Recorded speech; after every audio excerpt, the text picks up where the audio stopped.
जी, किसी को कोई सवाल है तो पहले पूछ लो, उसके बाद फिर हम डोमेन वाइज़ जो है वो 2 डोमेन्स को हमने कवर किया था, बाकी के ऊपर हम फिर डिस्कशन को इनिशिएट करते हैं।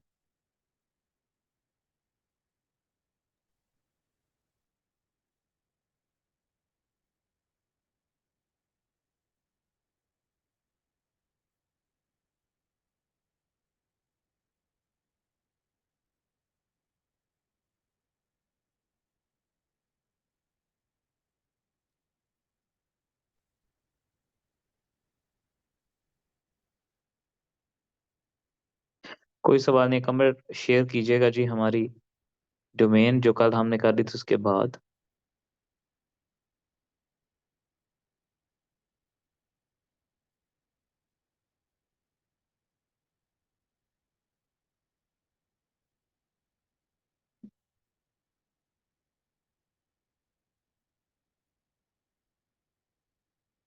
अच्छा जी, yes, Shazina you can add, but that would be the secondary heading. मैंने आपको बोला ना कि प्राइमरी हेडिंग इन इटसेल्फ बहुत लिमिटेड होती है। अगर हम सिर्फ उसके ऊपर रिलाय करें तो ये बड़ा मुश्किल हो जाता है कि हम टोटल लेंथ को भी मेंटेन कर पाएँ। तो फॉर दिस पर्टिकुलर थिंग हम प्राइमरी के साथ सेकेंडरी जो है उसको भी अटैच करते हैं, तो yes you can go with that. ये हमारी थर्ड डोमेन है आर्टिफिशियल इंटेलिजेंस। अगेन जैसे मैंने कल आपको बताया था कि डोमेन के अंदर जो टॉपिक्स हैं इनके साथ आपकी फेमिलियरिटी एस्टैब्लिश करने का सिर्फ एक पर्पस है कि मल्टीपल टॉपिक्स को मल्टीपल एंगल से सिर्फ एक ओवरव्यू आप ले लें। आपको इनमें से तकरीबन हर एक डोमेन के ऊपर 4-4 5-5 आउटलाइंस भी मिल जाएँगी आपको जो मैंने भेजी हुई हैं। उनसे एक फर्दर एनालिसिस या स्टडी ले लें, एक ओवरव्यू ले लें। बट ये इम्पोर्टेंट चीज़ें हैं, इनको सिर्फ माइंड में रखें और कैमोफ्लेज ज़रूर करें 7-8 टॉपिक्स का क्रक्स क्या बनता है। हर एक टॉपिक भी अगर आपको एक आर्ग्यूमेंट दे जाए तो आपके लिए इनफ है, आपके 10, 15, 20 आर्ग्यूमेंट भी इन वर्कशॉप्स के थ्रू निकल आएँ तो वो आपको कहीं न कहीं बेनिफिट ज़रूर देंगे, ठीक है जी? Artificial intelligence integration in public services enhancing governance and transparency in Pakistan. आपको पता है कि एआई जब से इमर्ज हुई है, इसकी डिबेट्स भी उसी तरह इवॉल्व हो रही हैं।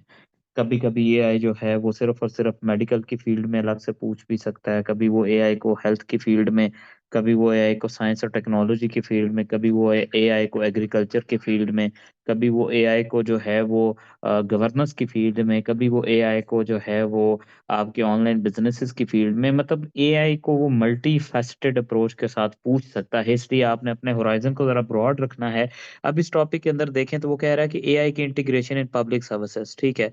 यानी कि जो आपको आजकल हम लोग देखते हैं जो एक गुड गवर्नेंस का इशू है, जो आजकल हम लोग एनालाइज़ करते हैं हमारे यहाँ जो है वो जितनी भी डिजिटल सर्विसेज़ हैं जो जो ग गवर्नेंस एडमिनिस्ट्रेशन से रिलेटेड हैं, एआई को उनमें इंटीग्रेट किया जा रहा है। मैं अगर इसको जो है वो एक सिंपल सी आपको बात बताऊँ, तो कहा जाता है कि पाकिस्तान के अंदर चूँकि ये पाकिस्तान सेंट्रिक टॉपिक है, जितने ज़्यादा भी हम लोग ऑब्ज़र्व करें करप्शन होती है, मैल प्रैक्टिसेज़ होती है, जो कुछ भी होता है उस सब के अंदर क्या इन्वॉल्व होता है, आपका जो है वो जो जो क्या उसको कहते हैं करप्शन या wherever human hands are involved there are chances of corruption there, right? अगर मैं आपको एक एग्जांपल बता दूँ, अभी रिसेंटली जो है आई हैव बीन असाइन्ड एक टास्क मुझे मिला कि आपने ये जो थिएटर मैनेजमेंट है इसको देखना है लाहौर के अंदर। वहाँ पे रात को मैं मॉनिटर्स को भेजता था। वो क्या करते थे वहाँ पर जाकर जो है वो पैसे लेते थे और वो बजाय ये कि they are my eyes there, तो मुझे आके झूठ बताते थे कि कोई किसी किस्म की जो वायलेशन नहीं हुई, ऑल्दो वहाँ पे वायलेशंस बहुत ज़्यादा कमिट होती थी। सो इस चीज़ को मद्देनज़र रखते हुए हम इसने डिसाइड किया कि क्यों ना हम इसको डिजिटल कर दें, ह्यूमन इंटरफेरेंस ज़ीरो कर दें। अब वो तो एक डिजिटाइज़ेशन जो है सिर्फ़ डिजिटल करने से ही काफ़ी हद तक चीज़ें इवॉल्व हो गई हैं। तो सिमिलरली आर्टिफ़िशियल इंटेलिजेंस को इंटीग्रेट किया जा रहा है कि जैसे अब पाकिस्तान में कोई भी किसी किस्म के भी गवर्नेंस इश्यूज़ आ रहे हैं आपके यहाँ, अब आप देख लें यहाँ पे लाहौर अगर कोई लाहौर का रेज़िडेंट है, तो यहाँ पर वो एक एनालिसिस करके जो है ना वो बाइकर्स लेन बनाई गई है जिसका I don't know who has given the idea and at first place who has basically constructed it.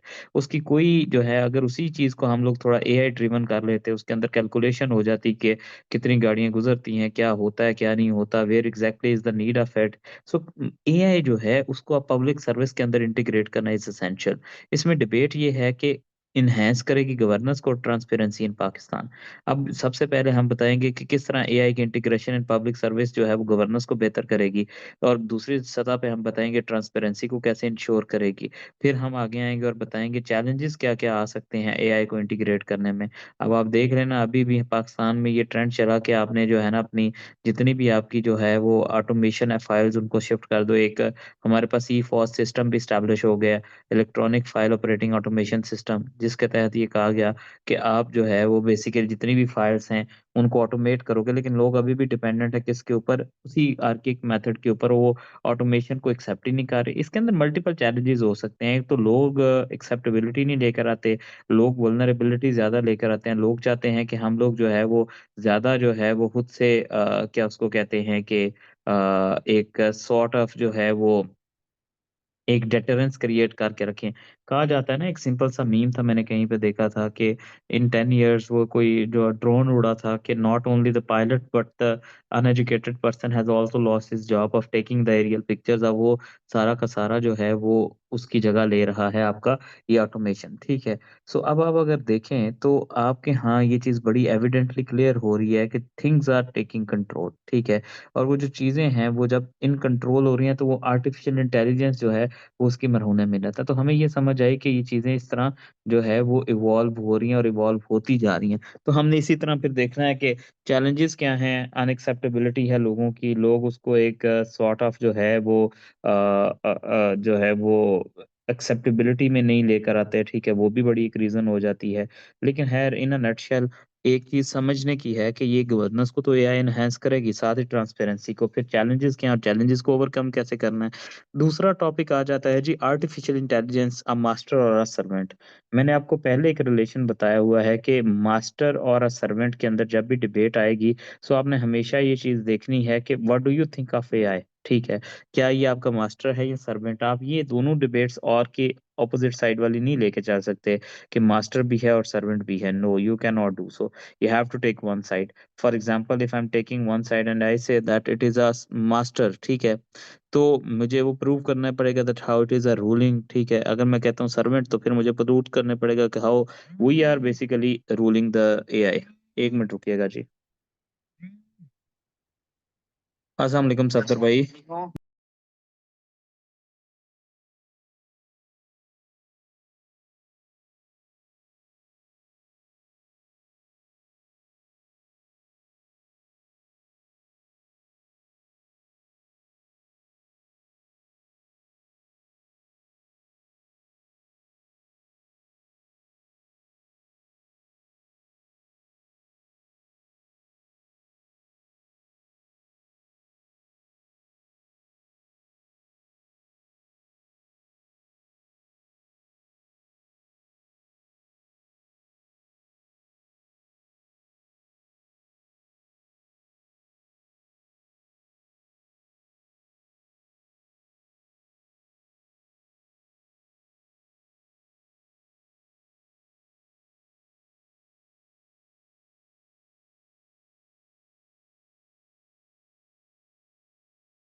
Ji, coming back, sorry. अच्छा जी, अब आप मुझे बताएं कि व्हाट डू यू थिंक, मतलब मेजोरिटी से क्या है, इज एआई अ मास्टर और अ सर्वेंट? ये बड़ी प्रेसिंग डिबेट है और बड़ी रियल डिबेट है इस टाइम के ऊपर ना।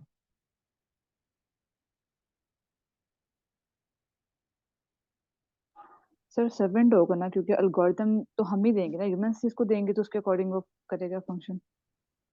सेट करें ना जरा इसके, जो है वो किस, अच्छा ठीक है, आप कहते हैं, आपको नहीं लगता जो वो एक डिबेट है robotics would take over? What's your say on it? Sir देखें ना, लेकिन अल्गोरिथम तो हम ही देंगे ना, उसके अकॉर्डिंग वो फंक्शन करेगा। अच्छा, लेकिन वो जो खुद से हाइपर एल्गोरिथमिक सेटिंग्स किए जा रहा है, नॉट अबाउट दैट। ये भी है। अच्छा, anybody else, any other view?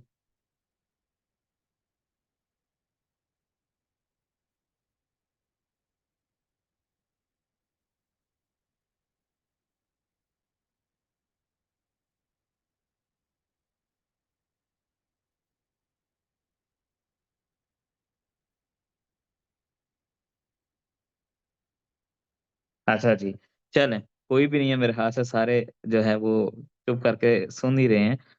अच्छा जी, इसके अंदर अगर हम देखें तो वो कहता है कि आर्टिफिशियल इंटेलिजेंस जो है वो मास्टर है या सर्वेंट है? हम इसको सर्वेंट ही कंसीडर करेंगे, मास्टर नहीं कहेंगे। फिर कहें कि कैसे ये हमारा सर्वेंट है, इसको हम फिर बताएँगे। ऑब्वियसली इसकी एल्गोरिथमिक सेटिंग से लेके इसकी इंस्ट्रक्शन मैनुअल से लेके each and everything is designed by humans.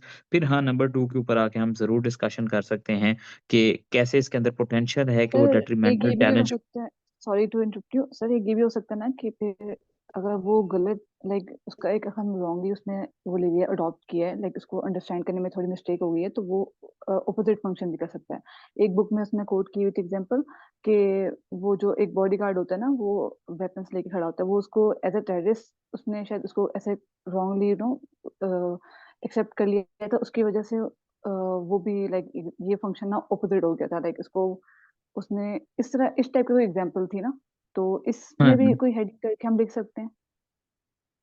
ठीक है, लिख सकते हैं आप। इसमें भी कोई इश्यू नहीं है, लिख सकते हैं आप।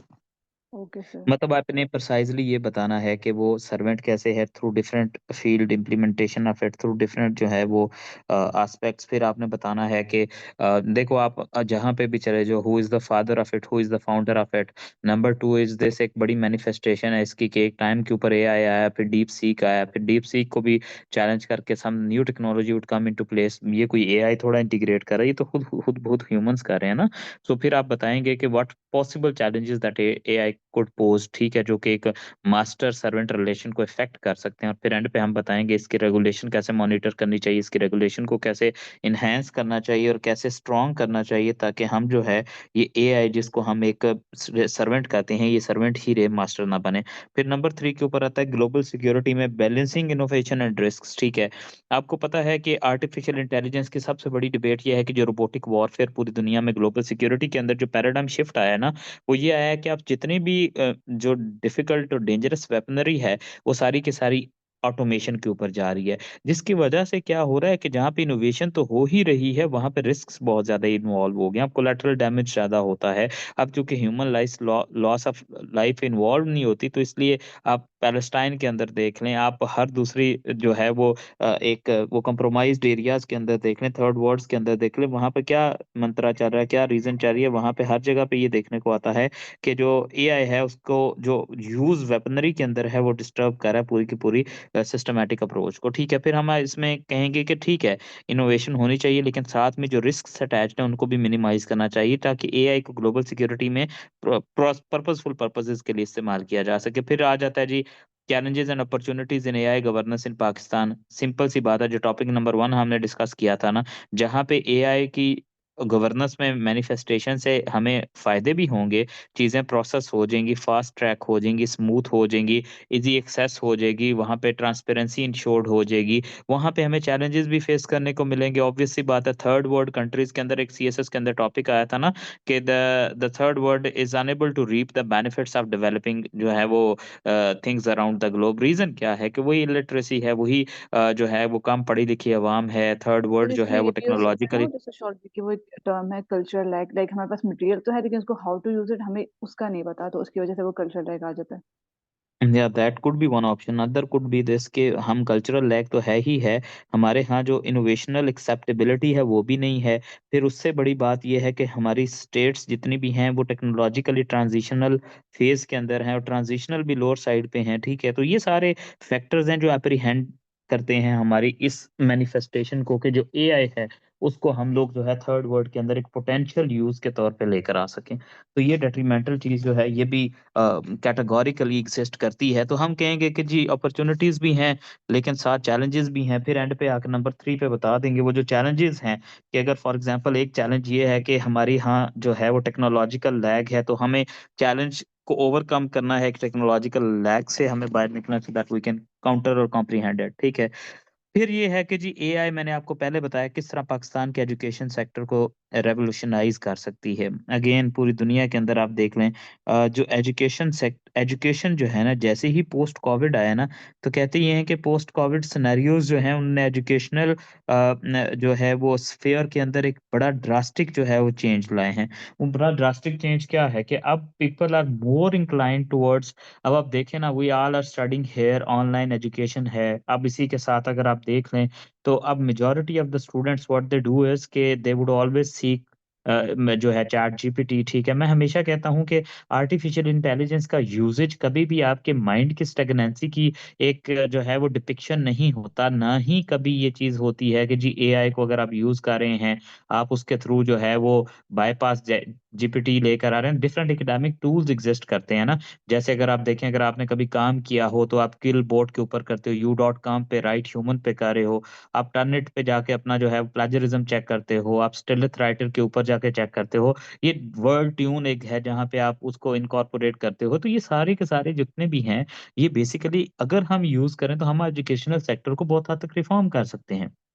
लेकिन मसला क्या है, हमारे यहाँ सबसे बड़ा रीजन या सबसे बड़ा इशू ये है कि यहाँ पे थर्ड वर्ल्ड के अंदर जो एआई की इनकॉर्पोरेशन है उसको अभी तक परसीव ही नेगेटिव किया जा रहा है। हम समझते हैं कि इसने ह्यूमन क्रिएटिविटी को डाई डाउन किया, हम समझते हैं कि इसने ह्यूमंस की इंटेलेक्ट को कॉम्प्रोमाइज कर दिया। नहीं, इसने फास्ट पेस पे लेकर आ गया चीज़ों को, जो है वो एक एक इनलाइटेंड वर्जन में दे दिया है। हाँ, ये तो आप पे डिपेंड करता है। मैं तो कभी भी इस चीज़ के अगेंस्ट नहीं हूँ कि हाँ, आप सीएसएस की तैयारी कर रहे हैं तो आपको कहा जाता है कि आपने कोशिश करनी है एआई का यूज़ ना, क्यों ना यूज़ करो भाई। अब वही चीज़ है, एआई बेस्ड सॉफ्टवेयर या इंजीनियरिंग को आप जब ऑप्ट करते हो तो ऑब्वियसली आप चीज़ों को जो है फास्ट पेस के ऊपर लर्न करते हो और उसमें कोई नुकसान वाली बात नहीं है।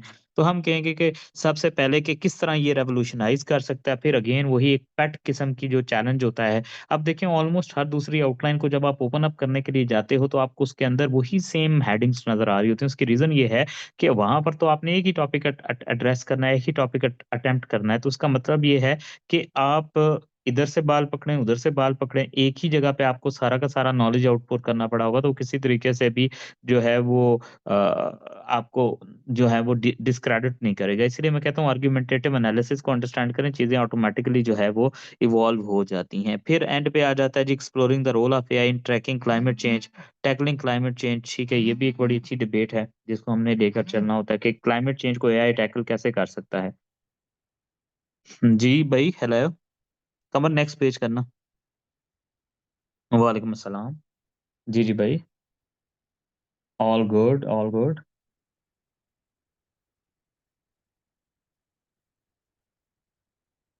हाँ, क्लास ले रखा, बताओ हुक्म का। हाँ। हाँ, खाली हुई है।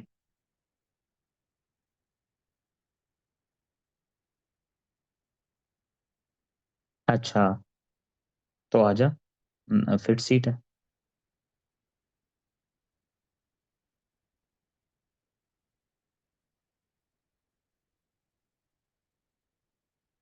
मुझे सुबह तक का टाइम देता है, मैं तेरी करवा देता हूँ।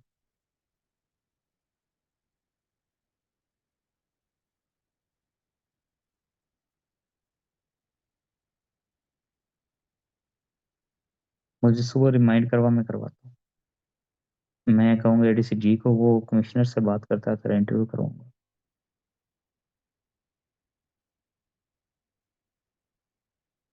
ओके, मैं अभी क्लास के बाद कॉल करता हूँ। ओके जी कमर, नेक्स्ट पेज पे आना यार। क्लाइमेट चेंज को वैसे एआई को हम किस तरह कैसे यूज करके क्लाइमेट को टैकल कर सकते हैं? सर ये इसमें चाइना और यूएस की एग्जांपल है। उनकी वो कार्बन कैप्चर स्कीम जो है उसमें वो एआई को यूज करते हैं, वो मीथेन को डिटेक्ट करती है बड़ी एफिशिएंटली।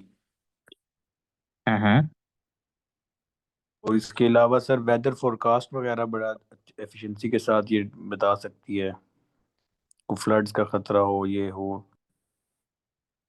फिर जैसे अब चाइना जापान के अंदर, the other day I was watching a reel, कि वो जो है वो बिफोर हैंड इंटीमेट करता है दैट अर्थक्वेक सिस्मिक रेज जो फर्स्ट आती हैं, प्राइमरी रेज उन्हीं के थ्रू बता देता है। तो हाँ, आप इसको, ये तो एक वन वे ऑफ जो है ना वो क्या उसको कह सकते हैं, टैकलिंग इट हो सकता है। लेकिन क्लाइमेट चेंज जो है इन इटसेल्फ, उसकी सिस्टमैटिक टेक्नोलॉजी सिमिलरली जो एआई को इनकॉर्पोरेट करके आप जो जो हैजर्ड्स हैं उनको अवॉइड कर सकते हो। आप क्लाइमेट चेंज पोस्ट जो है वो आपके जो कैटास्ट्रॉफीज होती हैं उनको डील कर सकते हो। इन इटसेल्फ जो है उनको काफी हद तक मतलब वो हो जाता है। फिर अगला टॉपिक है AI and employment in Pakistan, threat क्या, अपॉर्चुनिटीज क्या हैं। सिंपल सी बात है कि आर्टिफिशियल इंटेलिजेंस ने पाकिस्तान के अंदर जो है वो आर्ट एम्प्लॉयमेंट को कैसे खत्म किया है और कैसे जनरेट किया है, ये बात है। ठीक है, इसके अंदर जो है कोई हार्ड एंड फास्ट चीज नहीं है। थ्रेट्स ऑब्वियस सी बात यही है कि अब जो नेसेंट इंडस्ट्रीज हैं वो जो है वो काफी हद तक जो है वो कंप्रोमाइज होती जा रही हैं। अब जितनी भी बेसिक जो जॉब होती थी, जो एक टाइम पे आप देखें, बहुत सारे ऐसे स्किल सेट होते हैं कि जिनके अंदर जो है वो नज़र नहीं आता हमें कि हाँ, ये पर्टिकुलर चीज़ क्या है।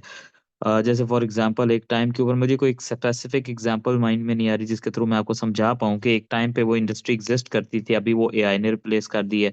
जैसे फॉर एग्ज़ाम्पल मैं अगर कहूँ तो एक टाइम के ऊपर जो है बुक रीडिंग बहुत ज़्यादा होती थी, ठीक है? अब उसका क्रक्स आ जाता है, समरी आ जाती है। एक टाइम के ऊपर टाइप राइटिंग होती थी, वो इस चीज़ को इवॉल्व करके और चीज़ों में आ गया। एक टाइम के ऊपर जो है वो आपके यहाँ जो है वो फ़ोटो जो एडिटिंग वग़ैरह या फिर बड़ी बेसिक्स जो है उनके लिए भी आप जो है ग्राफ़िक डिज़ाइनिंग वग़ैरह को लिया करते थे, अब वो एआई ने रिप्लेस कर दी है।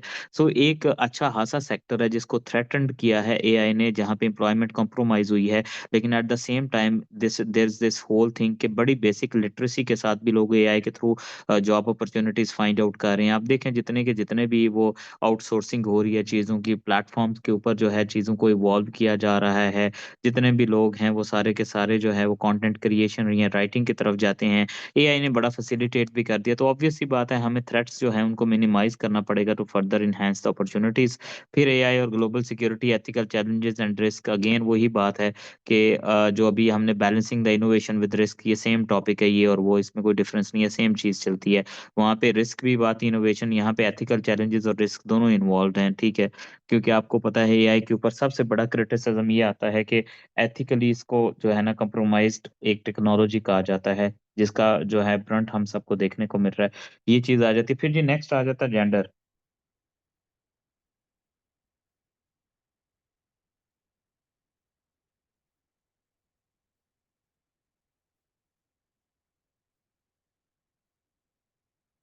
अच्छा जी, जेंडर और फेमिनिज्म अगेन एक इम्पोर्टेंट टॉपिक है।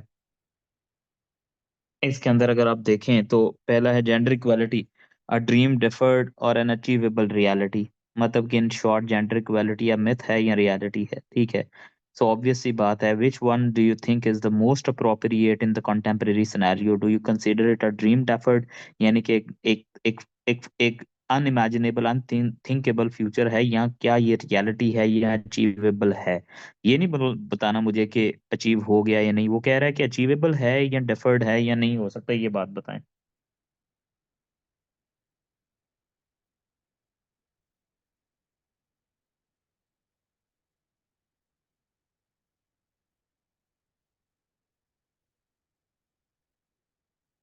सर अगर हम सोशियोलॉजी के पॉइंट ऑफ व्यू से देखें तो एक स्टैटिक जो होती है ना सोसाइटी, वो एग्जिस्ट नहीं कर सकती। लाइक कॉन्फ्लिक्ट हमेशा रहेगा, मोर और लेस इस तरह से। तो देख सकते हैं, तो इस तरह से ये अचीवेबल रियलिटी है, लेकिन इसके लिए बहुत भी हमें प्रैक्टिसेस चाहिए और इस तरह से। अगेन बात हुई आपने की, ये क्लैरिटी नहीं थी। सर अचीवेबल रियलिटी है ये। अच्छा, तो फिर जो इसके ऊपर जो मल्टी फैसेटेड ग्लेरिंग किस्म के जो अभी अप्रीहेंशन है उनको कैसे सर एड्रेस आई किया थिंक जाएगा? अचीवेबल नहीं अगर है, इस क्योंकि ये सिंस लॉन्ग चलती आ रही है। अगर होती तो अब तक तो हो जाती ना कुछ, इसलिए ये dream deferred he I think so. Sir अब ये देखें ना सर, 1900 से अभी आप मतलब पिछली सेंचुरी को देखें और इस सेंचुरी में देखें कितना फ़र्क पड़ चुका है। उस सेंचुरी में ख़वातीन के पास वोटिंग राइट नहीं था, इस वोटिंग राइट आ गया, वर्क प्लेस पे उनकी इंक्लूजन हो गई। अच्छा आहिस्ता आहिस्ता जो पैरिटी, उसका वेज पैरिटी है वो आहिस्ता आहिस्ता कम होती जा रही है। सर लेकिन स्टिल ये अच्छा 5 to 10% ही है अभी तक। अभी हमारा इसकी ना एफपीएससी की भी वो आई थी ना, एक डॉन में एडिटोरियल आया था, उसमें भी बताया था कि अभी भी वुमेन इंक्लूजन इतनी नहीं है, तो जेंडर गैप बहुत ज्यादा है स्टिल। हाँ हाँ, ठीक हो गया। अच्छा, देखें जी, सर आप दोनों सब, आइडियल सिचुएशन तो नहीं है, लेकिन पहले की निस्बत मतलब काफ़ी बेहतरी तो आ चुकी है ना। हाँ, आप दोनों साइड्स को लेकर चल सकते हैं। If you want to go with dream deferred तो आप तभी भी लेके चल सकते हैं, लेकिन मौजूदा सूरत हाल में वेयर वी सी दैट, तो हमें मेरे ख्याल से every other step that is there even in the first और द थर्ड वर्ड, हर जगह पे कंसेंसस है दैट इज़ टुवर्ड्स इक्वालिटी। ठीक है, not only female male but the third gender as well. So अब एक जो है कंसिडरेट एफर्ट इसके अंदर जारी है। एक चीज़ को माइंड में रखिएगा, whenever you talk about gender equality, it does not mean that the rights of LGBTQ+, ठीक है, वो एग्जिस्ट नहीं करते इसके अंदर। ये दोनों डिफरेंशिएशन रखें माइंड में। फिर जी, empowering women entrepreneurs, overcoming economic and cultural barriers, ये हमने किया था। सिमिलर टॉपिक पीएमएस में भी आ गया था, इसी से मिलता जुलता। ठीक है, या women in technology bridging the global gender gap in stem, science technology जो है वो, मैथमेटिक्स और ये पता नहीं ये क्या होता है, इंग्लिश वगैरह। अच्छा, empowering women entrepreneurs, overcoming economic and cultural barriers in Pakistan. Simple सी बात है कि अगर वुमेन एंटरप्रेन्योर्स को आप एम्पावर करोगे, वुमेन बिजनेसेस को एम्पावर करोगे, वो कैसे इकोनॉमिक और कल्चरल बैरियर्स को ओवरकम करेगा? सिंपल सी बात है कि एम्पावर्ड वुमेन होंगी तो इकोनॉमिक बैरियर्स, जो एक डिपेंडेंसी सिंड्रोम है, एक हमारी मेल मस्कुलिनिटी ने अटैच किया हुआ है कि दे आर वो क्या कहते हैं, रोल स्पेसिफिकेशन बड़ी कंप्रोमाइज्ड है कि ये तो घर में काम करेंगे, हम बाहर करेंगे, they are dependent on us, they have to work after us. ये खत्म हो जाएगा। दूसरा, कल्चरल बैरियर्स बहुत ज्यादा अटैच्ड हैं। ऑब्वियसली जब ये कहा जाता है कि जी जेंडर स्पेसिफिक जो है वो ओरिएंटेशन है मेल्स की और फीमेल्स की पाकिस्तान के अंदर, तो कल्चरली फिर चीज़ों को भी उसी की तरह सिमुलेट किया गया है कि जी ये काम ये नहीं करेंगी, ये काम वो करेंगे, ये पॉलिटिकली इतनी मेच्योर नहीं हो सकती, ये होगा वो होगा। ये चीज़ें जो हैं, जब वुमेन एम्पावरमेंट होगी और थ्रू देयर एंटरप्रेन्योरल एक्टिविटीज़ होगी, तो ये कल्चरल बैरियर्स और इकोनॉमिक जो है ओवरकम ये ऑटोमेटिकली हो जाएंगे। और इससे क्या होगा, फिर बेनिफिट हम इनकलकेट कर लेंगे। वो ऑब्वियस सी बात है कि साथ ही जितनी भी इक्वालिटी है, जितनी भी इक्विटी है, वो जनरेट होगी सोसाइटी के अंदर। फिर आ जाता है जी पाकिस्तान में combating gender based violence in Pakistan policy and community efforts. Gender based violence, इसमें कोई हार्ड एंड फास्ट रूल नहीं है, अंडरस्टूड सा टॉपिक है कि जेंडर बेस्ड वायलेंस जो एग्जिस्ट करता है पाकिस्तान के अंदर, that is not new, not something very new. It has been there and it is here since ages, क्योंकि हम देखते हैं कि जेंडर ऑपरेशन जो है, जेंडर जो है ऑनर किलिंग जो है, ये सारी चीजें चल रही होती हैं। इसके ऊपर पॉलिसी और कम्युनिटी एफर्ट्स दोनों होने चाहिए। इसकी डिस्कशन है। पहले हम बताएंगे पॉलिसी एफर्ट्स क्या हो सकती हैं, फिर कम्युनिटी एफर्ट्स क्या हो सकती है, फिर चैलेंजेस क्या हैं, उन चैलेंजेस को ओवरकम कैसे करना है। फिर women in technology bridging the global gender gap in stem, मतलब स्पेसिफिक कर दिया गया है। वुमेन को हमने बहुत लिमिटाइज किया हुआ है, even if they want to go into the particular field. देखो, साइंस टेक्नोलॉजी की फील्ड है, उसके अंदर एवोल्यूशन हमारे यहाँ इस चीज़ को इतना ज़्यादा, इंडिया को देख लें, they are very far head in these things ना। सो हमारे यहाँ जो है स्पेशलाइजेशन ऑफ विमेन एजुकेशन जो है वो एक बड़ा कंप्रोमाइज्ड सब्जेक्ट है। ऑब्वियस सी बात है, जब आप उस चीज़ के ऊपर फोकस करेंगे तो ऑब्वियस सी बात है कि जहाँ पे गुड पे सैलरी जॉब्स होंगी, जहाँ पे जो है वो सोसाइटल एक लैंडस्केप के ऊपर डिफरेंस क्रिएट करने की चीज़ होगी, ये यहाँ पे एक एक्सेप्शनल रोल प्ले करेंगी। फिर इसी के बाद आ जाता है next topic, the impact of patriarchy on women's economic empowerment in Pakistan. वही बात जो हमारे इकोनॉमिक और कल्चरल बैरियर्स है ना, कि ये जो पैट्रियार्कल माइंडसेट है ये वेमेन को एम्पावर नहीं होने देता। ऑब्वियस सी बात है, वो इनको एक इनहेरेंटली फ्रेल कंसीडर करता है, वीक कंसीडर करता है, जिसके डायरेक्ट कॉन्सिक्वेंसेज हमारी सोसाइटी को फेस करने पड़े हैं। 51% जो है वो आपके वेमेन है। If they are not be a productive part of the system तो they are burden on the system ना। तो इस चीज को ओवरकम करने की जरूरत है ताकि पेट्रियार्कल माइंडसेट को अल्टर किया जा सके। फिर जी रोल ऑफ वेमेन आ जाता है peace building and conflict resolution. बड़ी माइन्यूट सी डिटेल है, लेकिन ये टॉपिक भी इंपॉर्टेंट है कि ये देखें, जैसे उसने 2023 के अंदर पूछा था women as agents of change, ठीक है, वो भी आ सकता है कि women university as agents of change. एक बड़ा माइन्यूट कर दिया, लेकिन जब इस तरह वो बहुत माइन्यूट करता है, अगर आपने डिफरेंट एंगल से किया हो, जैसे हम देख रहे हैं जेंडर इक्वालिटी की बात हो रही है यहाँ पे, कल्चरल बैरियर्स की, पैट्रियार्कल जो है वो बात हो रही है, वायलेंस की बात हो रही है, वेमेन इन स्टेम की बात हो रही है, सारे आर्ग्यूमेंट्स है ना जो आपके माइंड में आ रहे हैं। तो जब इतना क्लोज और जो है ना वो भी आएगा तो उसको भी हम लेकर चल पाएंगे। जब इतना क्लोज टॉपिक आता है तो उसको भी हम डील कर पाते हैं। जब इस तरह के आर्ग्यूमेंट्स हमारे माइंड में होते हैं कि पीस बिल्डिंग और इस चीज को कैसे ये लेके चल सकता है। फिर जी बड़ा इंपॉर्टेंट टॉपिक है gender identity in 21st century beyond binary definitions. क्या है ये टॉपिक, 1 मिनट लेके सोचें फिर मैं आपको बताता हूँ।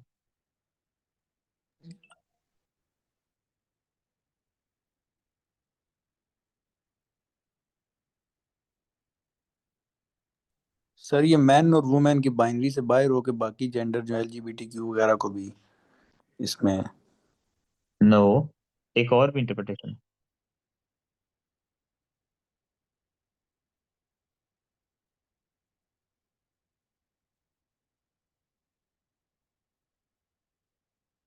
देखें,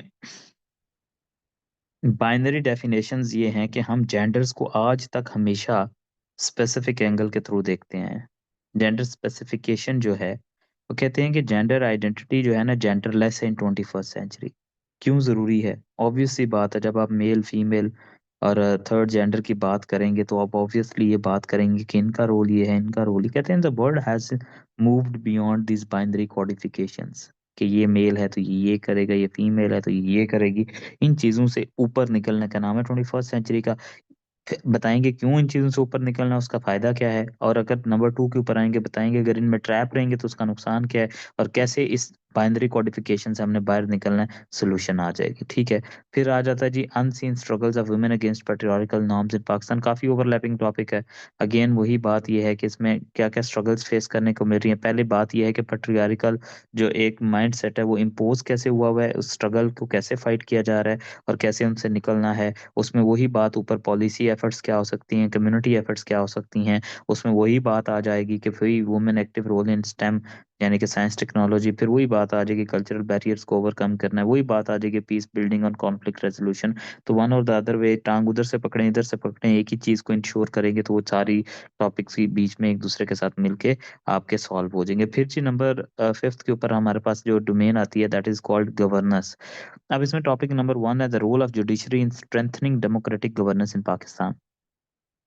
बड़ी इंपॉर्टेंट और बड़ी प्रेसिंग नीड है इस टाइम के ऊपर। ठीक है। देखें, जो जुडिशरी का रोल हो सकता है, आज आप देख लें जितने भी रूल्स एंड प्रोसीजर एक्ट चल रहे हैं, जितना जो भी डिबेट है पूरी, थोड़ा सा एक स्पेसिफिक जार्गन बेस्ड ये जो है ना एनालिसिस मांगेगा डेफिनेटली। लेकिन ये है कि जुडिशरी जो है वो उसका जो रोल होना चाहिए था वो नहीं हो पा रहा। नीड ऑफ द और तो है, उसको हम अंडरस्टैंड करेंगे उसकी वजह से फिर क्या नुकसानात हो रहे हैं और फिर किस तरह जुडिशरी को अपना रोल प्ले करना चाहिए डेमोक्रेटिक गवर्नेंस में पाकिस्तान की। क्यों नहीं हो पा रहा रोल ऑफ जुडिशरी? ऑब्वियस सी बात है, कॉम्प्रोमाइज जुडिशरी है। जिसको हम कहते हैं ना कि इंस्टीट्यूशनल ओवरस्टेपिंग है, इंस्टीट्यूशनल ओवरलैपिंग हो रही है। ये सारी चीज़ें कॉम्प्रोमाइज़ कर रही हैं डेमोक्रेटिक गवर्नेंस को पाकिस्तान में। डायर कॉन्सिक्वेंसेज यही फेस करने को मिल रहे हैं। इंस्टीट्यूशनल रिट जो है कॉम्प्रोमाइज़ हो रही है। जुडिशरी का एक इफेक्टिव रोल जो है वो नज़र नहीं आ रहा। जुडिशरी की जो एक रिट है वो कॉम्प्रोमाइज़ होती जा रही है। जुडिशरी का एक जो एक साख है वो मुतासर हो रही है। फिर एंड पे क्या रोल उसको प्ले करना चाहिए? ऑब्वियस सी बात है, बस staying in the limits, managing the things without you know जो है वो compromising their integrity as well as their जो है वो इंडिविजुअलिटी। तो इस तरह करके हम गवर्नेंस पाकिस्तान की जो है उसमें एक role of judiciary effectively input कर सकते हैं। नंबर 2 टॉपिक है the illusion of freedom in a surveillance state. ठीक है। सर्वेलेंस सिक्योरिटी स्टेट भी जिसको हम कहते हैं, ये आप समझ लें आजकल पाकिस्तान के अंदर जो एग्जैक्टली ये टॉपिक फिर बैठता है कि कैसे जो है एक डिसेप्शन दी जाती है कि आप आज़ाद हैं हालांकि आप आज़ाद नहीं हैं। तो ये इल्यूजन पहले मैनिफेस्ट करेंगे, बताएंगे कि किस तरह जो है सोसाइटी इन जो टॉपिक है ना वो जिसमें कहता है man is born free but he is in change everywhere, ये सेम बात है कि सर्वेलेंस स्टेट जो है उसके अंदर जो है फ्रीडम जो है वो इल्यूजन कैसे है, इसकी मैनिफेस्टेशन दे दें। आप बेशक पाकिस्तान सेंट्रिक डिस्कशन करनी है तो भी कर सकते हैं, ग्लोबल करना चाहें तो भी कर सकते हैं। मैनिफेस्ट करेंगे किस तरह मीडिया कंट्रोल्ड है, किस तरह आपको जो है वो प्रोटेस्ट, राइट टू प्रोटेस्ट नहीं एग्जिस्ट करता, राइट टू जो है एक्सप्रेस नहीं एग्जिस्ट करता, right to self discovery exist नहीं करता, राइट टू एसोसिएशन पॉलिटिकल जो है वो मेच्योरिटी पॉलिटिकल जो है वो एवोल्यूशन वो एग्जिस्ट नहीं करते। तो ये सारा एक डिसेप्शन है। इसकी वजह से फिर हम नंबर 2 के ऊपर बताएंगे क्या कंप्रोमाइज हो रहा है, इम्पैक्ट डायर कॉन्सिक्वेंसेस क्या आ रहे हैं, और फिर नंबर 3 के ऊपर जाकर बताएंगे कि ये इल्यूजन जो सर है इसमें इसको वो कैसे। पेपर रूल्स भी हम कर सकते हैं ना जो रिसेंटली हुए हैं उसमें। जो जी आप देख लें, पीका पीका क्या है किसी को पता है? यस सर, पाकिस्तान इलेक्ट्रॉनिक इस तरह से कुछ है। क्रिमिनल एक्ट, यस, नहीं पाकिस्तानी है क्या, कहता क्या है? इलेक्ट्रॉनिक। सर इसमें ये है ना कि उन्होंने कहा है कि अब जैसे हम लोग के ये सोशल मीडिया पे हम लोग बहुत सारी सर की हेटी स्पीच होती थी, जिस तरह मीडिया भी करते थे, जो एनालिस्ट होते थे, एंकर्स वगैरह, वो भी। तो अब वो इस तरह से बात, जो भी प्रोग्राम्स होते थे, अब वो उनकी जो बहुत लिमिट हो जाएगी ना, उनकी स्पीच, उनकी कन्वर्सेशन जो भी है, डिबेट वगैरह। तो इस तरह से। हाँ मतलब ये है कि अगेन इसमें सबसे बड़ी डिबेट जो ये है कि you think you're free but you're not free. ठीक है, इसमें सिंपल सी यस सर। डिबेट ये है कि मतलब कि इवन दिस इज पीका तो इज वेरी डेंजरस। इवन अगर आप किसी को मैसेज कर रहे हैं और वो मैसेज भी उसने ब्लैकमेलिंग के ज़मरे में ले लिया या डिफेमेशन के ज़मरे में ले लिया तो आप 4-10 साल के लिए अंदर जाएंगे। इसलिए आप किसी को भी टेक्स्ट कर रहे हैं तो बड़ा सोच समझ के कीजिएगा, और क्या कर रहे हैं ये भी सोच समझ के कीजिएगा, और कोई इन्फॉर्मेशन लीक कर रहे हैं या डिस्पेंस कर रहे हैं वो भी सोच समझ के कीजिएगा। It has very dire consequences. Sir अब इस तरह से ये ना कि हम डिफरेंस ऑफ ओपिनियन भी एग्जिस्ट नहीं कर सकता, आई थिंक सो। यस, मतलब ये है कि यू हैव टू, इसको कहते हैं अथॉरिटेरियन मीडिया कंट्रोल ना। Yes sir.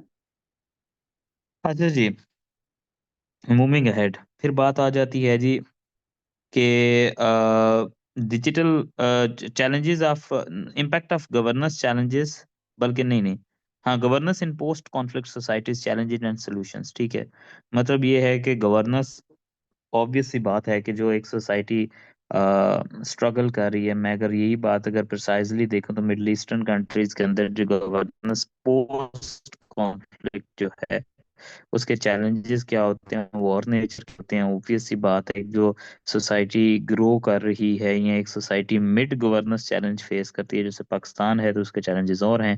जो अगर इसी टाइम के ऊपर अगर आप देखें वॉर वॉर टॉर्न कोई कंट्री देखेंगे तो पोस्ट कॉन्फ्लिक्ट और होंगे। वो ऑब्वियस सी बात है, उसमें ये जो है ये ज़्यादा बड़ी बात नहीं होगी कि आपने गवर्नेंस जो है उसको डिजिटाइज करना है। उसमें ज़्यादा बड़ी बात ये होगी आपको गवर्नेंस एट फर्स्ट प्लेस जो है वो लेकर आनी है। ये सारी चीज़ें जो हैं आप पोस्ट कॉन्फ्लिक्ट सोसाइटी के माइंड से सोचेंगे, फिर चैलेंजेस उसके क्या हो सकते हैं, सोल्यूशन क्या प्रेजेंट करने हैं, वो लिंक कर देंगे आप। फिर जी आ जाता है impact of governance challenges on regional stability, अब पाकिस्तानी पर्सपेक्टिव। सिंपल सी तो बात है कि ये थोड़ा इंटरनल सा जो रिपीट कर दें दोबारा से, ये जो पोस्ट कॉन्फ्लिक्ट सोसाइटीज वाला। Post conflict governance post con देखे ना, हर एक सोसाइटी के चैलेंजेस डिफरेंट होते हैं, ऐसा ही है। जो एक जी society sir. War torn society होगी उसके चैलेंजेस और होंगे। जो एक सोसाइटी जो है वो पीसफुल सोसाइटी होगी उसके गवर्नेंस चैलेंजेस और होंगे। एक सोसाइटी जो फर्स्ट वर्ल्ड है उसके और हैं, जो थर्ड वर्ल्ड है उसके और हैं। तो कहते हैं जो पोस्ट कॉन्फ्लिक्ट होती है ना सोसाइटीज, अगर फॉर एग्जांपल मैं कहूँ कि अफगानिस्तान को देख लें, क्या उसका गवर्नेंस चैलेंज सबसे बड़ा ये है कि हमने चीज़ों को डिजिटाइज करना? नो, उसका गवर्नेंस चैलेंज सबसे बड़ा तो ये है कि हमें एट फर्स्ट प्लेस गवर्नेंस को इंट्रोड्यूस करवाना है। ठीक है। तो इसी तरह अगर पाकिस्तान के अंदर देखेंगे तो हाँ, एजुकेशनल पॉइंट ऑफ व्यू से हम देखें तो हम शायद एक चैलेंज हमें लगा हुआ है कि हमें सिंगल नेशनल करिकुलम बनाना है, बट अगर अफगानिस्तान में चले जाएं तो पोस्ट कॉन्फ्लिक्ट सोसाइटी में वहाँ पे ये चैलेंज नहीं है सिंगल नेशनल करिकुलम लेकर, वहाँ पे चैलेंज सबसे बड़ा ये है कि मशीनरी को एट फर्स्ट प्लेस जो है ना वो एडमिनिस्ट्रेटिवली स्ट्रेंथन करना है कि वो एजुकेशन बेसिक तो प्रोवाइड करे ना। तो जो पोस्ट कॉन्फ्लिक्ट सोसाइटीज हैं उनके चैलेंजेस भी और होते हैं, उनके सोल्यूशंस भी उसी तरह लेकर चलते हैं हम तो, ठीक है जी। फिर आपके पास बात आ जाती है जी impact of governance challenges on regional stability या पाकिस्तानी पर्सपेक्टिव। पाकिस्तान के पॉइंट ऑफ व्यू के साथ कौन कौन से गवर्नेंस के चैलेंजेस हैं जो रीजनल स्टेबिलिटी को इफेक्ट कर रहे हैं। ऑब्वियस सी बात है, पुअर लॉ एंड ऑर्डर भी गवर्नेंस चैलेंज है। इंटरनल जो है हमारे यहाँ जो difference of opinion, political polarisation, dissent of voices, suppression, जो हमारे पास राइट कंप्रोमाइज हो रहे हैं, ये सारे के सारे चैलेंजेस जो हैं हमारी रीजनल स्टेबिलिटी को भी इम्पैक्ट कर रहे हैं। आप देखें आपके इंटरनल ह्यूमन राइट्स इफेक्ट होंगे तो उसको बाहर भी रिपोर्ट किया जाएगा। बाहर के कंट्री आपको किसी भी प्रोटेक्शनिस्ट अप्रोच के साथ नहीं आने देंगे, ठीक है। तो ये सारी चीजें जो हैं वन और द अदर वे एग्जिस्ट करती हैं, और वन और द अदर वे जो है ये डेंट भी उतना ही डालती हैं जितना हम सोचते हैं, ठीक है। सो पाकिस्तान का एक बड़ा पिवटल केस है जिसके अंदर हमें ये चीज नजर आती है कि हर वन और द अदर वे आप देखें तो ये जो हमारे यहाँ रीजनल स्टेबिलिटी है ये इफेक्ट हो रही है, और ये गवर्नेंस एक मेजर इसके अंदर फैक्टर आता है। फिर आ जाता है जी challenges in decentralised governance in Pakistan provinces. हम कहते हैं कि जी 18th अमेंडमेंट के बाद सब्जेक्ट्स तो डिवाइड होके जो है वो मिल गए हैं, लेकिन वो सब्जेक्ट्स इन ट्रू एसेंस तो नहीं मिले, जिसका नुकसान ये उठाने को मिल रहा है कि सब्जेक्ट्स ना मिलने की वजह से आपकी जो डिसेंट्रलाइजेशन है पावर की वो भी इफेक्ट हो रही है। मतलब कि वन और द अदर वे, पहले हम पाकिस्तान लेवल पे गवर्नेंस के इश्यूज को देख रहे थे, फिर हमने जुडिशरी के पर्टिकुलर इश्यूज को देखा, फिर हमने देखा कि गवर्नेंस किस तरह रीजनल स्टेबिलिटी को इफेक्ट कर रही है, फिर हमने देखा कि गवर्नेंस किस तरह डिसेंट्रलाइजेशन में अपना रोल प्ले कर रही है। वन और द अदर वे गवर्नेंस ही है जो मल्टीपल एंगल्स के ऊपर हम डिस्कस कर रहे हैं। फिर नीचे आ जाता है डिजिटल गवर्नेंस और पब्लिक अकाउंटेबिलिटी इन डिजिटल एरा। डिजिटल गवर्नेंस वही बात है, एआई इनकॉर्पोरेशन इन गवर्नेंस का जो टॉपिक हमने किया है ना, कि डिजिटल गवर्नेंस किस तरह इंश्योर करती है पब्लिक अकाउंटेबिलिटी, ठीक है। ऑब्वियस सी बात है कि अब आजकल आप देख लें कहीं पे भी ह्यूमन इंटरफेरेंस एग्जिस्ट करेगी। मैं एक सिंपल सी एग्जांपल दूं, मैं अगर किसी डिपार्टमेंट में ई टेंडरिंग, अब पेपर सब कुछ जो होगा वो जो है वो जो है डिजिटल तरीके से होगा। उसका फायदा क्या हो रहा है, ह्यूमन इन्वॉल्वमेंट कम हो रही है और ट्रांसपेरेंसी आ रही है। पहले क्या होता था, कहीं पे भी टेंडरिंग होती थी, जो बंदा जिसका कनेक्शन स्ट्रांग होता था वो विन कर जाता था, उसको ले जाता था, फिर वो पे कर रहा नहीं पे ये कर सर रहा, हमारे अगर ऑफिस में भी करप्शन यही कर रहा हुआ है था उसका क्या कि क्या। उनकी हाँ ना हाँ। रजिस्ट्रेशन नहीं हुई थी उसकी वजह से ना, तो उनकी जब इसमें पेपर में डिले हो गया ना, तो उनने कितने प्रोजेक्ट उनके लॉस हो गए थे। क्या मतलब किस डिपार्टमेंट की बात कर रहे हो आप? सर ये ना हमारे जो कंपनी है ना, वैल्यू रिसोर्सेज, वो ये गवर्नमेंट डिपार्टमेंट के साथ काम करती है, इनके प्रोजेक्ट्स वगैरह ना, इसमें कंसल्टेंसी में। तो ये इस तरह हुआ था कि वो ना फेवर थोड़ी मिल जाती थी, लाइक आपको जिस तरह पता होता है, फ्रेंडशिप होती है इस तरह से जो भी है ना, फेवरिज्म मिल जाता था। लेकिन जब पेपर पे जब से आया ना, तो उस पे भी मेरिट पे थोड़ा स्टार्टिंग में तो ऐसी ना, मेरिट पे भी है, ट्रांसपेरेंसी है, तो हम्म कितने प्रोजेक्ट्स उन्होंने लूज किए थे इस वजह से। यही बात होती है। लेकिन ये है कि आप चीजें जो हैं वो ट्रांसपेरेंसी पे जब आएंगी, ऑब्वियसली डिजिटल जब होता है तो अकाउंटेबिलिटी भी इंश्योर्ड होती है। जब यस तक सर। आप देखें तो पाकिस्तान पंजाब के अंदर स्पेसिफिकली लाहौर के अंदर देखें तो रजिस्ट्रियां सारी की सारी पहले मैनुअल हुआ करती थी, अब वो डिजिटल हो गई हैं, तो ऑब्वियसली उनके अंदर जितने भी घपले थे वो सारे के सारे जो है वो अब स्टैंप वगैरह ये वो आगे पीछे वो मिनिमाइज हो जाएंगे। आपको शायद इन चीज़ों का आइडिया ना हो, थोड़े से टेक्निकल, गवर्नेंस जब डिजिटल होगी तो नेट ह्यूमन इंटरफेस कम होगी, तो एक ही प्रिंसिपल आएगा कि ये किस तरह जो है इवॉल्व होगी। दूसरी बात आ जाती है चैलेंजेस डिजिटल करने में क्या आएंगे, और तीसरी बात आ जाएगी चैलेंजेस को ओवरकम कैसे करना है। फिर आ जाए जी the challenges of good governance in Pakistan. Simple सी बात है, कौन से हैं? Balancing democracy and bureaucracy. देखो आएंगी, या पॉलिटिकल हर्डल्स आएंगी डेमोक्रेसी को जो है ना वो परवान चढ़ाने में या गवर्नेंस को इंश्योर करने में। तो आप पे डिपेंड करता है आपने इसको बैलेंस कैसे करना है। पॉलिसी मेकर्स जो होते हैं हैं वो आपके ब्यूरोक्रेट्स तो नहीं होते, वो तो पॉलिटिशियंस होते हैं, पॉलिसी इंप्लीमेंटर ब्यूरोक्रेट्स होते हैं। तो ऑब्वियसली जब ये बैलेंस होगा तो पॉलिसी ना सिर्फ बनेगी, इंप्लीमेंट भी होंगी और एक आउटकम भी निकलेगी। इसी वजह से हम गुड गवर्नेंस को, इशू को, जितने भी हमारे वहाँ मिलते हैं हम उनको बेहतर कर पाएंगे। ठीक है। Role of technology in redefining global governance, वही बात है, डिजिटली किस तरह चीजें जो हैं ग्लोबली भी इवॉल्व होंगी, मल्टीनेशनल कंपनीज किस तरह इनकॉर्पोरेट करेंगे डिजिटल गवर्नेंस को, तो किस तरह उन्हें पता चलेगा। अब वर्ल्ड बैंक है, पाकिस्तान के अंदर जितने भी प्रोजेक्ट्स लगाता है, ऑब्वियसली डिजिटल मॉनिटरिंग तो है नहीं, मुझे बड़ी अच्छी तरह याद पड़ता है once did an internship World Bank की, जिसके अंदर हमें साउथ पंजाब वाली साइड पे जस्टिस को इंश्योर करना था। तो एक दफा क्या हुआ, अच्छा खासा फंडिंग आ रही थी, I was basically intern there. तो वहाँ पे एक दफा जो टीम एक्टिविटी करने के लिए आई, विजिट करने के लिए आई, व्हेन टीम रीच्ड देयर, तो हमें एक जो हमारा वो प्रोजेक्ट हेड था उसने एक स्कूल को बाय करके उसके ऊपर जो है ना वो बैनर लगा के बता दिया कि दिस इज आवर ऑफिस। सो सारे पैसे ऐसे ही खा रहा था वहाँ पे। तो this is how basically without incorporating the digital aspect of governance, जो ग्लोबली भी गवर्नेंस है वो इफेक्ट हो रही है। ठीक हो गया जी। फिर जी हमारे पास लिटरेचर के टॉपिक्स आ जाते हैं। ये हर एक डिफरेंट होता है, इसको आप खुद देख लीजिएगा, इसकी इंटरप्रिटेशन मैंने आपको वैसे करके भी भेजी हुई है, वो उसको देख लीजिएगा। सही है। नेक्स्ट पे आना कमर जरा। जैसे I fall upon the thorns of life I bleed, कि जितने भी लाइफ डिफिकल्ट चैलेंज देती है वो कैसे आपको इम्पैक्ट करते हैं, उनका रिजल्टेंटली इम्पैक्ट क्या था, उसको ओवरकम कैसे करना होता है। फिर वही बात, hero worship is the strongest way there is the least regard of human freedom. Again जितने भी नार्सिसिज्म, पॉपुलिज्म का राइज है जो उस दिन भी हमने डिस्कस किया, हीरो वर्शिप जो है, कल्ट फॉलोइंग जिसको हम कहते हैं, वो इतनी डिस्ट्रक्टिव है कि जिसकी जितनी आप सोच भी नहीं सकते। ठीक है जी कमर, नेक्स्ट करना जरा। कल्ट फॉलोइंग जो है, उसने कहते हैं ना कि पॉपुलिज्म जो है इन इटसेल्फ जो है वो जो है वो एक ड्रेडफुल या डेडफुल इम्पैक्ट क्रिएट करता है। कमर,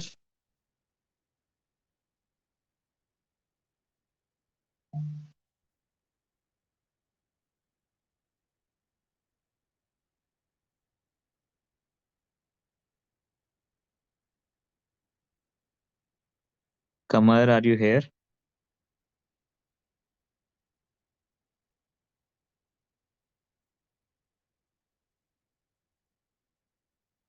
कमर,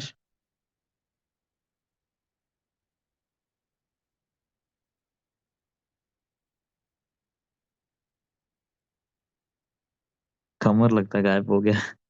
कमर, सर मेरा इंटरनेट नहीं चल रहा। नेक्स्ट पेज कर दो बस।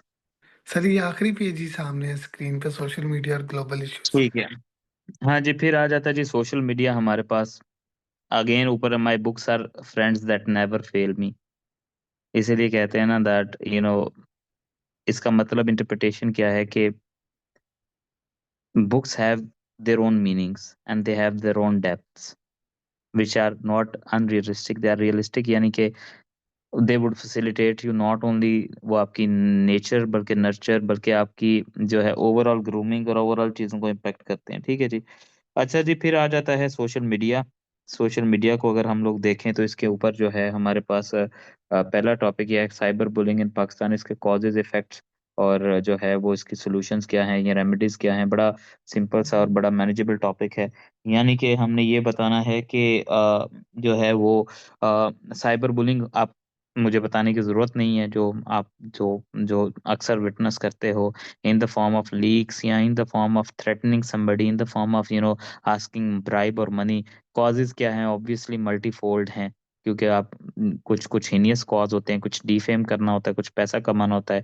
इफेक्ट क्या है, सोसाइटल अनरेस्ट आता है, social moral ethical dilemmas pose होता है। रेमेडीज क्या हैं, पॉलिसी मेजर्स भी होने चाहिए और कम्युनिटी एफर्ट्स भी होने चाहिए। फिर आ जाता है global reach of social media, cultural exchange and homogenisation of traditions. कहते हैं ना कि ग्लोबल रीच यानी कि total reach of social media जो है उसका पर्पस क्या है, एक तो कल्चरल एक्सचेंज होता है, दूसरा होमोजेनाइजेशन ऑफ ट्रेडिशंस होता है। ठीक है। It is the globalisation in turn which has globalised the media globalisation की वजह से नाउ फास्ट ट्रैक इंफॉर्मेशन होती है, जिसकी वजह से ना सिर्फ हम कल्चर्स को एक्सचेंज करते हैं। अब आप देखें कि ये it is all because of the social media that छोटे से छोटे इवेंट्स भी जो ग्लोबली होते हैं वो अब हम सेलिब्रेट लोकली कर रहे होते हैं। ठीक है, दूसरी कम्युनिटीज के जितने भी हमारे पास ट्रेडिशंस होते हैं वो अब हम अडहेयर कर रहे हैं लोकली। आप देख लें आपके यहाँ जो है वो हैलोवीन नाइट मनाई जा रही है, this is not your tradition. Similarly आपके यहाँ जो बैसाखी बसंत होती है वो बाहर भी इनकॉर्पोरेट की जा रही है। तो कल्चरल मीडिया टोटल रीच के थ्रू ये इसके कल्चरल एक्सचेंज भी होता है, होमोजेनाइजेशन ऑफ ट्रेडिशन भी हो रही है। Eight the same time challenges भी आ रहे हैं। चैलेंजेस क्या आ रहे हैं कि जो नेसेंट कल्चर हैं, जो लोकल कल्चर हैं, वो डाई डाउन हो रहे हैं। फिर हमें सोल्यूशन देनी पड़ेगी उनको प्रोटेक्ट कैसे करना है। फिर आ जाता है जी reshape regulating digital spaces, Pakistan cyber crime laws and social media. वही बात है कि अनब्रिडल्ड जो हमारे यहाँ पे साइबर एक्सचेंज हो रहे हैं उनको कंट्रोल करने की जरूरत है। वो ही सबसे बड़ी डिबेट पाकिस्तान में अब ये आ गई है, जिसके तहत पीका बना है। पीका in itself is another hack जो कि अननेसेसरी है, लेकिन एट द सेम टाइम यही बात आ रही है कि सबसे बड़ा चैलेंज ये है कि डिजिटल स्पेसेस को रेगुलेट कैसे करना है, क्योंकि this is something new to Pakistan ना। यूरोपियन कंट्रीज के अंदर आप देखें वहां पे भी, इवन के न्यूजीलैंड ऑस्ट्रेलिया के अंदर गालबन the other day I was reading the newspaper that they are banned 16 years plus जो है वो फेसबुक या प्रॉब्ली सोशल मीडिया यूज कर सकते हैं, नॉट द ब्लोअर वन। लेकिन कभी भी यस चीजों को सर। शट डाउन करना इज नॉट द सोल्यूशन। चीजों को कंट्रोल करना is not is basically the solution. तो कभी भी आप गवर्नेंस मॉडल के अंदर मैं तो खुद समझता हूँ कि मैं अगर ऑब्वियसली मुझे एक टास्क मिला हुआ है तो मैं वहां पर बजाय इसके करेक्ट करने के उसको शट डाउन या सील किए जा रहा हूँ, तो that's the inefficiency that I have, right. So ये चीज आ जाएगी। फिर आ जाएगा the influence of social media on consumer behaviour globally. ये जो ब्रांड है, ब्रांड बना कैसे है? ब्रांड की अवेयरनेस कहाँ से है? सोशल मीडिया से। हर कोई बंदा उठता है, एक जो चीज है, मैं सिंपल सी बात करता हूँ कि आप में से majority you might have had Stanley cup, जो आपने देखा होगा या लिया होगा, ठीक है। इसकी स्टोरी क्या थी? Once there was a car in United States, वहां पे इट गॉट बर्न्ड। उसके रिजल्टेंटली सारी कार जली पड़ी थी और स्टैनले कप जो है वो बचा पड़ा था, वो पानी चाय पीने वाला ना। That got promotion. उसके बाद वो ट्रेंड बन गया और पूरी दुनिया उसको ऑप्ट कर ही बैठी है। तो जो सोशल मीडिया का इन्फ्लुएंस है ना कंज्यूमर बिहेवियर पे, वो बड़ा ड्रास्टिक है, जिसकी वजह से प्रोज भी हैं, कॉन्स भी हैं। कॉन्स जो है उनको मिनिमाइज करने की जरूरत है। फिर आ जाता है जी social media as a tool for social change, the rise of digital activism in Pakistan. ये आप बेहतर तरीके से जान सकते हैं कि किस चीज़ की डिस्कशन हो रही है, ठीक है। कि हर बंदा जो है वो दो एक कैमरा पकड़ता है, साथ में जो है वो एक बंदा माइक पकड़ता है। 1500 रुपए का माइक मिल जाता है, कोई रेंट पे कैमरा ले लो, सहाफी बनने निकल जाओ। Digital activism is basically digital terrorism that we need to control, ठीक है। जिसके ड्रेडफुल इम्पैक्ट्स हैं उसको कंट्रोल करना है। फिर जी social media and data privacy की बात आ जाती है, how global regulation are shaping the future of climate online privacy. वही बात ये है कि अब आजकल अगर देखा जाए तो सोशल मीडिया पे सबसे बड़ा क्रिटिसिज्म एक टाइम पे होता था कि it has crossed its limits. Now it has gone up to this level they can not only crossed our limits, but limits cross करके उसके ऊपर क्वेश्चन मार्क भी आ गया, जिसको कंप्रोमाइज करने की जरूरत है, ठीक है जी। उसके बाद जी ग्लोबल इश्यूज के कुछ टॉपिक्स हैं विच आर बेसिकली बड़े मिनिमलिस्टिक्स हैं। Addressing the air pollution, simple सी बात है, कैसे करना आपको पता है, ठीक है। एक बड़ी इंपॉर्टेंट चीज़ है rising nationalism and its impact on global cooperation. दुनिया के अंदर ये डिबेट बहुत ज़्यादा इमर्ज हो चुकी है कि क्या ग्लोबलाइजेशन होनी चाहिए या नेशनलिज्म होनी चाहिए, जिसके ऊपर मल्टीपल टॉपिक्स आ चुके हैं, global versus national economies, globalization versus national protectionism, ठीक है। यानी कि लोग कहते हैं कि एक टाइम पे हम कनेक्टिंग द वर्ल्ड के हामी थे, now we are basically after this that protecting our own cultures, our own ideas, our all nationalities. तो ये डिबेट बड़ी इंपॉर्टेंट है, इसको आपने जरूर देखना है। फिर टेक्नोलॉजी जॉब डिस्प्लेसमेंट है, सेकंड लास्ट टॉपिक ऑलरेडी देखा है। फिर इसी तरह जो है role of education in addressing socio economic inequality in Pakistan, वही जो पीएमएस के अंदर टॉपिक आता था, direct education is perpetuating socio economic inequality. हमारे यहाँ एजुकेशन मल्टी फैसेटेड है, जिसकी वजह से जो चैलेंजेस भी हैं वो भी मल्टी फैसेटेड है, उसको कंट्रोल करने की जरूरत है। ये जी कुछ ओवरव्यू था कुछ टॉपिक्स का। इसमें इंपॉर्टेंटली देखें तो ये ग्लोबल इश्यूज वाला और लिटरेचर वाले टॉपिक निकाल के जो बाकी 6 डोमेन्स हैं बड़ी इंपॉर्टेंट हैं, उन टॉपिक को जरूर देखिएगा, उनका एक ओवरव्यू भी लीजिएगा, ठीक है। So this was it from my side. If you have any questions, you can ask. Sir ji. Sir literature का ऐसे करना ज्यादा अच्छा है या ये जो इशू बेस्ड टॉपिक्स हैं ये ज्यादा अच्छा है अगर बंदा पेपर में करे तो? आप आपको कैसे पसंद है? सर लिटरेचर का ऐसे इस सेंस में इजी है ना, उसमें मतलब ये फैक्ट्स एंड फिगर्स वगैरह नहीं देने पड़ते, मतलब एक एग्जांपल से और इस तरह कोई फिलॉसफी इस तरह कोई मतलब काम चल जाता है। हाँ हाँ। बेस्ड में सर ये प्रॉपर एक रेफरेंस देना है, कोई मतलब कोई केस स्टडी देनी है या कोई इस तरह, मतलब अगर वो नहीं आपको पता उस बारे में, कोई फैक्ट्स एंड फिगर्स आपके पास नहीं है, तो वो मतलब हवा में ही तीर है ना, वो एक ऑथेंटिक, वो एक जब तक आप नहीं करोगे तो वो नहीं उसको मानेगा, आपके आर्गुमेंट को ऑथेंटिक नहीं मानेगा जब तक आप प्रॉपर रेफरेंस नहीं दोगे उसका। यार देखें, इसमें ना मैं हमेशा कहता हूँ कि आपको ना ये फियर अपने अंदर इनकलकेट नहीं करना चाहिए कि अगर मैं जो है वो ये स्पेसिफिक टॉपिक करूँगा तो मैं सेफ फील करूँगा, ये करूँगा तो नहीं सेफ फील करूँगा। मेरे ख्याल से सबसे पहला जो क्राइटेरिया होगा वो ये होगा कि सारे टॉपिक्स को देखो और simply put a full stop on the topic that you feel like is the best जो आप कर पाओगे। ये क्राइटेरिया होना चाहिए, ना कि ये। मेरे ख्याल से अगर मैंने आपको बताया था, जब मैंने आपको एक ओवरव्यू दिया था, तो जब एक पैराग्राफ ही सबसे बेहतर चीज़ होती है, पैराग्राफ सिंपल भी हो तो भी कोई मसला नहीं होता, आर्गुमेंट की स्ट्रेंथ होनी चाहिए। वो सिमिलर आर्गुमेंट की स्ट्रेंथ लिटरेचर के टॉपिक में भी, एब्स्ट्रैक्ट में भी आ जाती है, वहाँ पे भी आ जाती है। तो मेरे ख्याल से ये वाली बाइफरकेशन अभी से लेकर जाओगे तो शायद तुम कंफ्यूज हो जाओ। बेहतर ये है on the day on the spot जो बेहतर लगे वो कर लो। ये लेकिन ये कोई लॉजिक नहीं है कि एब्स्ट्रैक्ट के अंदर या लिटरेचर के अंदर जो है फैक्ट्स एंड फिगर्स नहीं देने पड़ेंगे, लेकिन आर्ग्यूमेंट्स के साथ तो simply eight the same time उसी तरह खेलना पड़ेगा। तो अगर उसी स्ट्रेंथ को आप इनकॉर्पोरेट वहाँ पे कर लोगे तो भी इनफ है। सर वो सर कुछ टीचर्स कहते हैं ना कि इशू बेस्ड टॉपिक जो है उसमें आपको आर्गुमेंट तब तक स्ट्रांग नहीं होता जब तक आप कोई फैक्ट और फिगर उसके अंदर ना डाल देखिए, दो। मैंने आपको तब भी बताया था कि फैक्ट एंड फिगर का मतलब कतई ये नहीं होता कि आप एक रिपोर्ट राइटिंग करने बैठ जाएं, एक थीसिस प्रोड्यूस करने बैठ जाएं। हाँ, अगर कहीं ना कहीं आ रहा है तो डेफिनेट सी बात है। अगर आपने गवर्नेंस के ऊपर 4 6 8 10 चीज़ों को पढ़ा है तो 2 4 रेफरेंस तो याद होंगे, उतने ही इनकॉर्पोरेट कर लोगे तो भी इनफ है। मैंने आपको बोला, मैंने 5 दफ़ा ऐसे पास किया था। उसमें 3 दफ़ा पीएमएस का था, 2 दफ़ा सीएसएस का, और 1 दफ़ा सीएसएस मेरी रह गई है। ठीक है। तो मतलब ये है कि ऐसे जो है ना, वो जो 5 अटेम्प्ट्स में अपीयर हुआ, पास हुआ। उसमें बड़ी बेसिक और बड़ी सिंपल सी फिलॉसफी थी। आर्गुमेंटेटिव स्ट्रेंथ के ऊपर खेलो। हाँ, ये जो फैक्ट्स होते हैं आर्गुमेंट्स के अंदर आ जाएँ तो अच्छी बात है, नहीं आए तो अल्टरनेटली जाल डालते जाओ, नहीं आए तो 2 पैराग्राफ छोड़ के तीसरे में भी डाल दो, कोई मसला नहीं है, डेट्रिमेंटल नहीं है। ठीक सर, थैंक यू। जी, एनी अदर क्वेश्चन?